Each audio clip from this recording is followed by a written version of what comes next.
Let's face it, we generally don't like to wait for something that we're anticipating, or even if we don't know what's on the other side of the wait, it can be very difficult.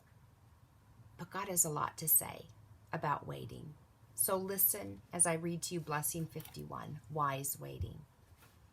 Have you ever noticed how wisdom and waiting go hand in hand? That is, they do if you want your wait to be inspired by and strengthened by God. And waiting is prime in God's kingdom, as illustrated in Isaiah 30, verse 18.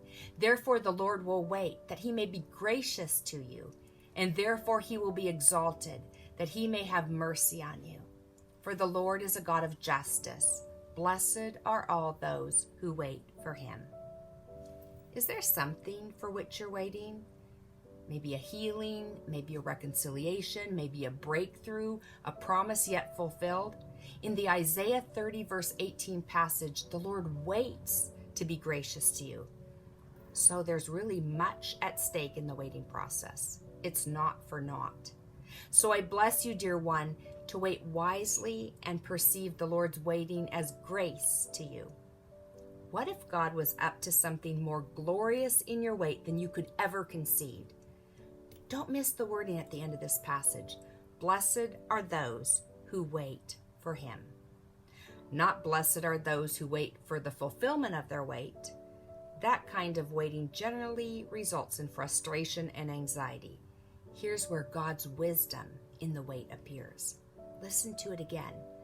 Blessed are those who wait for him. The focus is intentional. God is the author and finisher of your faith, and you are not waiting for something, but someone, the one who will bring it to pass. So I bless you, dear one, to wait for God with a passion that relegates angst out of the picture. Your God will come through. Look to him. Learn from him.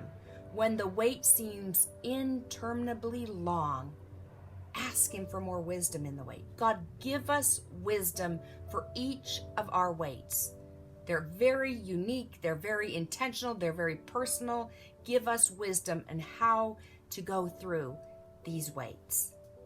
And his wisdom will be first of all pure, then peaceable, gentle, willing to yield, full of mercy and good fruits, without partiality and without hypocrisy, as it says in James 3:17.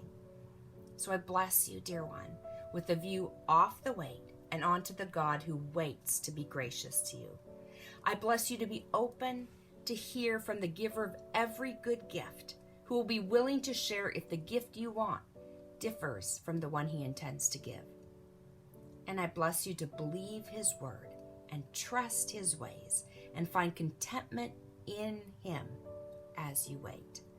Oh, I bless you with a faith increase, a God-exalting reservoir of praise, and a heart of thankfulness, all of which will keep you steady in the wait.